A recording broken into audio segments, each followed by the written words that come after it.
Let's do an unboxing of the Instapot pressure cooker. This is actually the large one, the 8-quart one. I've actually been using it for about three, four weeks now. My wife and I really like it. The family likes it. So let's take it out of the box. We'll take a look at it. I'll show you how it works. And I tell you this type of things we've been making in it that we're really enjoying. First of all, I took a lot of the plastic away because I wanted to save a little time with the review. First it comes with some different recipe books. This is really important, the Get Started Guide. Definitely read this, because I have to say, you have to be a little careful with this Instapot, especially if you have kids around, because the top of it does get hot, plus you're cooking with pressure. So you can hit buttons that are going to release like hot air, hot pressure. I'll explain that all to you, but definitely take the 5 to 10 minutes and read the instruction manual. It really is easy to use once you get used to it. Let's take a look at the Instapot. I actually just took it out of the box, and this is actually the large one. This is the 8-quart size, so this is like the bigger one. Let's first go over like what you get in the box. First, they give you like a nice instruction manual. This tells you how to use it, and I definitely recommend you reading this because this unit does get hot and there is a lot of hot air pressure within it, so you have to be a little careful with it. So definitely read the instructions. They give you some recipes and some things, so they give you some good instruction. Let's go over the top of the unit. I'm gonna twist it to the left, release it, and this is the top of the unit. See, this is the part of the unit, this metal part here, that can get really hot when you're cooking with it, when you touch it, so you have to be really careful. They also give you some nice instructions if you don't want to read the manual, even though you recommend you do, to show you how to use it.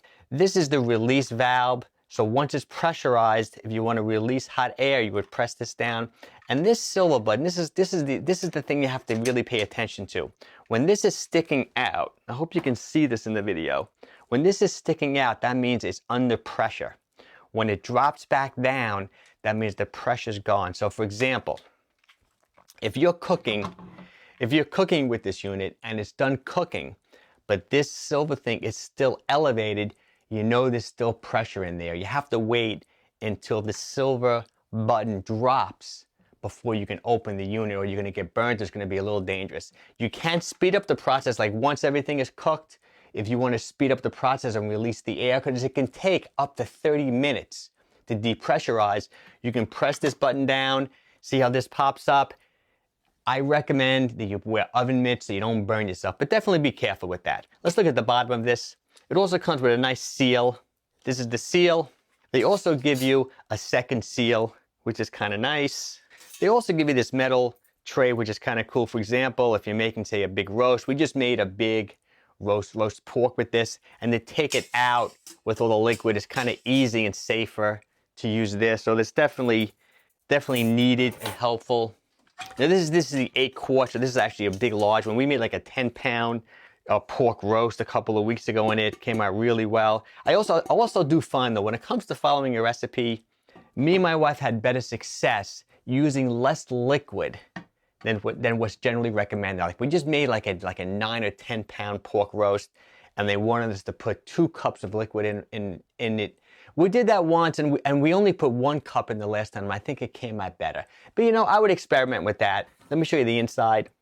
And obviously, it's really easy to put these things in the dishwasher. They come right out. You can put this in the dishwasher. Don't put the top in the dishwasher. You can remove the seal. You can put the seal in the dishwasher. Obviously, you can put the metal tray in the dishwasher. This is the inside of the unit.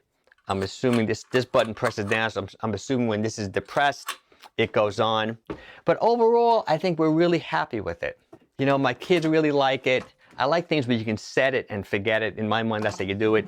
This is how this works. This just locks right into place. You have all these different things. You can make rice with it. You can make just steam. You can make yogurt. You can make stews. There's all different settings with it. How we generally use it is, for example, we just look up if we're making, say, a 5-pound roast, or say we're making baby back ribs.